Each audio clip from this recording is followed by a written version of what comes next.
Yeah, so I mean the cross-skilling, obviously we're sort of ticking that box off, and this is the last sort of box to tick for that. From here, whether that sort of takes you to the office, obviously you got that broad knowledge of all the sort of aspects, or whether I just stay on the field and, sort of work up towards team leader and get that advanced sort of qualification of 33. But, it's pretty good outside, so we'll keep out here as long as the body sort of allows it, I think. Yeah, so I'm Rob Nesbitt. I've been here sort of 5 years, I suppose, and had a few different roles within the company, but at the moment I'm a trainee cable jointer and have been for the last 18 months or so.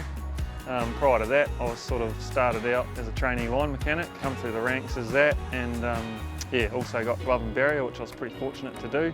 And we're based in Frankton or Queenstown. Yeah, obviously we work all around this sort of surrounding district. I mean, generally based in the town itself, but we can be as far as Cromwell or Alex, even help the boys out in Wānaka at times. So, no, it's pretty varied from day to day. You sort of don't know where you're going to end up at the start.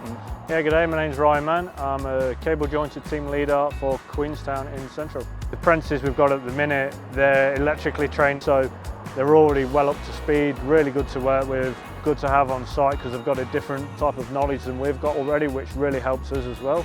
They're already fully skilled guys and really keen to learn. That's probably one of the main things. And sometimes it can be a bit of you have a day where you don't want to do too much, but they still want to get into it, and it is good to have someone that's keen to go all the time.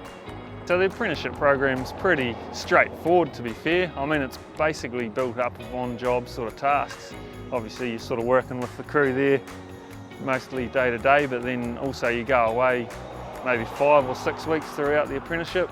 Yeah, sort of off to Dunedin for the week or 2 weeks for your final course. You do have to work together as a team, which is another appeal to this role to me.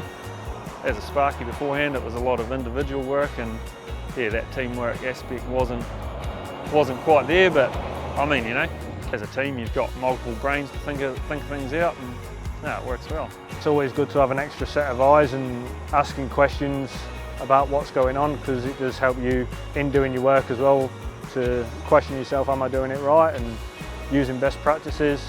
But it's always good to have an extra set of hands as well, rather than having a 2-man team, you're a 3-man team. And no, I enjoy having an apprentice.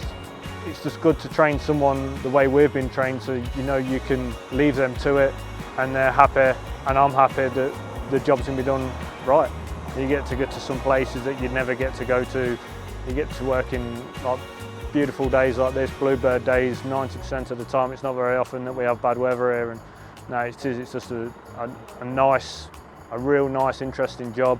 No job's ever the same, and it's good fun. I don't know what else you'd want to do really.